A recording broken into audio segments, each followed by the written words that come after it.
boletim Coppola de explicação e adaptação. Se esse conteúdo te deixar desconfortável, eu peço que você canalize essa energia compartilhando o vídeo nas suas redes sociais, no seu WhatsApp e no Telegram, fechado? Bom, ontem estava eu muito inspirado roteirizando um programa sobre política e criminalidade. O boletim já tinha até título, Recado aos Criminosos.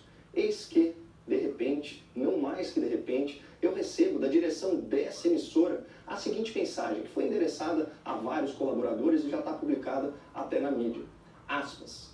Com base em decisão do Tribunal Superior Eleitoral, estamos orientados pelo jurídico a não fazer qualquer associação entre o candidato Lula da Silva e o crime organizado. Lá se vão pelo ralo horas e horas de pesquisa e redação. E o pior é que nem foi a primeira vez. Ouvintes e espectadores mais atentos já repararam que nessas eleições muitas edições do Boletim Coppola não foram ao ar. Às vezes, a ordem para derrubar o conteúdo se dava com o programa pronto. Nesses casos, a sua exibição ficava limitada às minhas próprias redes sociais e ao canal Caio Coppola no YouTube. Em mais de uma ocasião, eu confesso, cheguei a me indignar com a direção da casa. Isso é censura! Ontem mesmo, eu reclamei, praguejei e até cogitei rescindir meu contrato num ato de protesto. Contudo, avesso a decisões impulsivas, eu passei essas últimas horas em profunda reflexão e, deixando um pouco o ego de lado, decidi me submeter a essa verdade suprema que emana dos nossos magnânimos tribunais. Afinal de contas, quem sou eu, reles bacharel e mero comentarista, para desafiar, para questionar a decisão de ministros de tão ilibada reputação e notável saber? Aspas para um outro trecho do comunicado do Grupo Jovem Pan. As críticas aos ministros e ao judiciário não são recomendadas pelo nosso jurídico nesse momento. E faz todo sentido. Onde já se viu criticar magistrados e instituições que só querem o bem da nossa democracia? Isso não é liberdade de expressão, é crime de opinião. Só falta transformar em lei, mas isso é um detalhe. Da minha parte, comunico a quem possa interessar que sou um homem mudado e um crítico enquadrado. Não pela direção da Jovem Pan ou pela decisão do TSE, mas pela realidade dos fatos, por essa verdade que se impõe e que esbofeteia a nossa cara. Como consequência dessa nova verdade imposta, aqui na emissora estão vedadas algumas expressões desairosas em referência a Lula da Silva.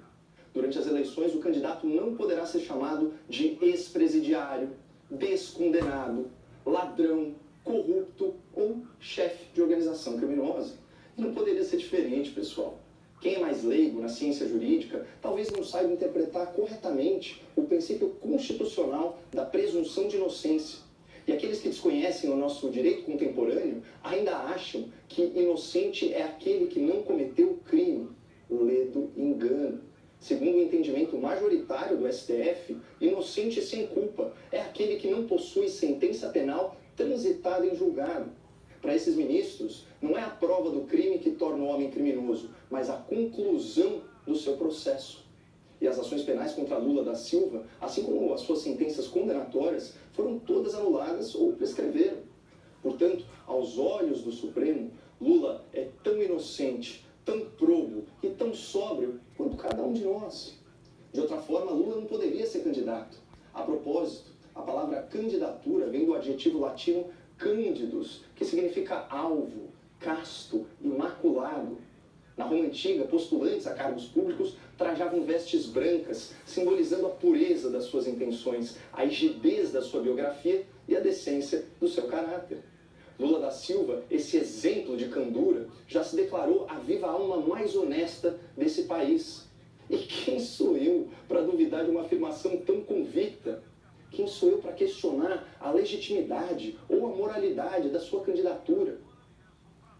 Aliás, me causa espécie constatar que alguns dos meus colegas ainda insistem em desafiar os fatos, qualificando o nosso ex-presidente da República como um ex-presidiário.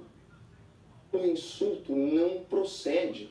Para ser presidiário, é preciso estar encarcerado numa prisão, o que não aconteceu com Lula da Silva. É de registro público que, quando estava sob custódia do Estado, o ex-presidente foi hóspede de honra de uma superintendência lá da Polícia Federal em Curitiba. Ele nunca pôs os pés numa prisão, nem dormia em cela fechada. Conforme a apuração da revista Veja, seu alojamento era uma suíte de 15 metros quadrados, com pequenos confortos e porta de madeira sempre destrancada. No seu quarto, Lula tinha TV de plasma, armário e uma mesa de reunião, de onde ele, sempre muito trabalhador, ajudou a coordenar a campanha petista em 2018. Portanto, acertam o TSE e a Jovem Pan ao proibirem menções a Lula como ex-presidiário, pois mesmo preso por inesquecíveis 580 dias, ele nunca residiu em uma prisão. Agora, esquecendo um pouco do Lula, eu peço vênia para terminar numa nota mais pessoal. Minhas sinceras desculpas a todos os candidatos e todos os magistrados que eventualmente tiveram sua sensibilidade ofendida pelas minhas palavras ao longo dessa eleição. Infelizmente, só agora, devidamente enquadrado, eu consigo enxergar essa nova verdade alternativa que me foi imposta e que é muito mais condizente com a democracia, a brasileira. Nesse sentido, meus agradecimentos ao TSE e também à Jovem Pan, que de forma muito generosa encerrou assim seu comunicado. Aspas. A direção de jornalismo reforça que aqueles que não se sentirem confortáveis com essa determinação, com base em decisão da Justiça, devem nos informar para que possam ser substituídos nos programas. Bom, no meu caso, eu vou declinar dessa proposta tentadora e deixo consignada toda a minha gratidão aos meus queridos diretores por essa segunda chance de permanecer na grade de programação. Vocês não vão se arrepender. Sabem que eu farei o possível e o impossível para abandonar esse péssimo hábito de sempre criticar aquilo que eu acho errado, injusto e maligno. E se me faltar criatividade para superar esses velhos vícios, se eu não conseguir produzir textos alinhados às expectativas da minha contratante do Poder Judiciário, eu conto com a compreensão da nossa audiência toda vez que um Boletim Coppola não for ao ar. Para acessar esse conteúdo não publicado, é só visitar o canal Caio Coppola no YouTube. Inscreva-se e não deixe de clicar no sininho para ativar as notificações. Assim, você vence o partidarismo do algoritmo e recebe alertas sempre que houver um novo vídeo. Você também é muito bem-vindo no @Boletim Coppola lá no Instagram. Será uma honra ter você como seguidor, especialmente nesse momento tão peculiar da nossa República. E eu conto com a sua audiência numa live especial sobre corrupção que eu farei hoje lá no Insta, às 20 horas, com o ex-procurador da República, ex-coordenador da Lava Jato e deputado federal eleito, doutor Deltan Dallagnol. Mas, acima de tudo, eu peço a sua ajuda para compartilhar e para divulgar tudo isso que está acontecendo no país. Porque o silêncio da velha imprensa, do Ministério Público, da magistratura, da OAB, do Parlamento, das Forças Armadas, enfim, o silêncio de tantas e tantas instituições democráticas é ensurdecedor.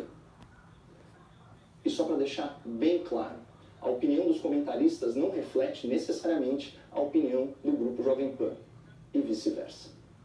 Muito obrigado, não percam a esperança no Brasil e fiquem com Deus.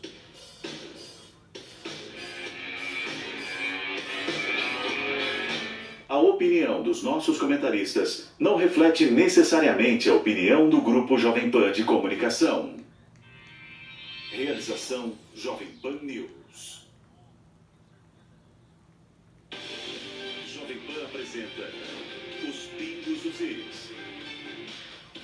Especial Eleições 2022.